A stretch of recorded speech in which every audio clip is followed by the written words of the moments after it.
So ಎಷ್ಟು ಜನಕ್ಕೆ ನಿಮ್ದು ಏನಾರು ಒಂದು ಏನಾರು ಒಂದು ಸ್ಮಾಲ್ ಸ್ವೀಟ್ ಏನೋ ಲವ್ ಸ್ಟೋರೀಸ್ ಇದೆಯಾ, ಬ್ರೇಕಪ್ ಆಗಿದೆಯಾ? ನಾವ್ ಹಾಕೋದೆಲ್ಲ ನಮ್ಗಾಗಿದೆ ಅಂತ ಇರಲ್ಲ.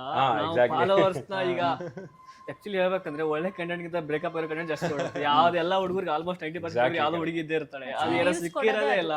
ಅದು ಅಂದ್ರೆ ರೀಚ್ ನೀವು ಕೊಡೋದೇ ಅದು, ಆ ತರ ಹಾಕಿದ್ರೇನೆ ತುಂಬಾ ರೀಚ್ ಕೊಡೋದು. ಇನ್ನೊಂದು ಪ್ರಾಬ್ಲಮ್ ಏನಂತಂದ್ರೆ ಈಗಿನ ಜನರೇಷನ್ ಅಲ್ಲಿ ನಾವೆಲ್ಲ ಇದೇ ನೋಡ್ತಾ ಇದೀವಿ, ಎಲ್ಲರೂ ಗೋತ್ರು ಆಗ್ತಾ ಇರುವಂತ ಒಂದು ಫೇಸ್ ಗಳಿದು. ರಿಲೇಶನ್ಶಿಪ್ ಒಂದು 100 ಇದ್ರೆ 99 ಬ್ರೇಕಪ್ ಗಳೇ ಆಗ್ತಿದಾವೆ. ಈಗ ನೀವೆಲ್ಲ ಹಾಕಿರೋ ಪೋಸ್ಟ್ ಇಂದ ಈಗ ಕೆಲವರು ನೀವು ಹಾಕೋ ಪೋಸ್ಟ್ಗಳೇ ಬ್ರೇಕಪ್ ಆಗಿರೋರೇ ನೋಡಿರ್ತಾರೆ. ಅವ್ರಿಗೆ ಇದರಿಂದ ಏನಾದ್ರು ಮೂವ್ ಆನ್ ಆಗಕ್ಕೆ ಏನಾದ್ರು ಹೇಳ್ಬೋದಾ ನೀವು? ತುಂಬಾ ಡಿಎಮ್ಸ್ ಬರುತ್ತೆ ನನಗೆ. ಒಂದು ಆಕ್ಚುಲಿ ನಾನು ಪೇಜ್ ಸ್ಟಾರ್ಟ್ ಮಾಡಿದ್ದ ಟೈಮಲ್ಲಿ ಕೂಡ ನಾನು ಸ್ವಲ್ಪ ಡಿಪ್ರೆಸ್ ಇದ್ದೆ. ನನ್ನ ಅಗ್ರೆಸಿವ್ ಥಾಟ್ಸ್ನ ಎಕ್ಸ್ಪ್ಲೈನ್ ಮಾಡೋಕ್ಕೆ ಸ್ಟಾರ್ಟ್ ಮಾಡಿದ್ದೆ ದ ಸ್ವ್ಯಾಗ್ ಮೆಂಬರ್ ಅಂತ ಸ್ಟಾರ್ಟ್ ಮಾಡಿ. ಆ ಟೈಮಲ್ಲಿ ನನಗೊಬ್ಬ ಫ್ರೆಂಡ್ ಇದೆ, ತುಂಬ ಹೆಲ್ಪ್ ಮಾಡಿದೆ ನನ್ನ ಪೇಜ್ ಸೆಟಪ್ ಮಾಡೋದಕ್ಕಾಗಲಿ ಎಲ್ಲ ಆಗಲಿ.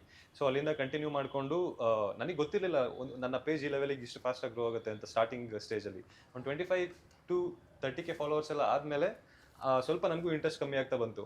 ಆ ಟೈಮಲ್ಲಿ ನನಗೊಂದು DM ಬರುತ್ತೆ, ನಾನು ತುಂಬ ಡಿಪ್ರೆಸ್ಡ್ ಫೀಲ್ ಆಗ್ತಾ ಇದ್ದೀನಿ ಲೈಫಲ್ಲಿ, ಬಟ್ ನಿಮ್ಮ ಮೀಮ್ಸ್ ನನಗೆ ತುಂಬ ಮೋಟಿವೇಟ್ ಮಾಡ್ತಾ ಇದೆ, ನೀವು ಹಾಕೋ ಪ್ರತಿಯೊಂದೂ ನನಗೆ ರಿಲೇಟ್ ಆಗ್ತಾ ಇದೆ, ಅದನ್ನ ಓವರ್ಕಮ್ ಮಾಡೋದಕ್ಕೆ ಹೆಲ್ಪ್ ಆಗ್ತಾ ಇದೆ.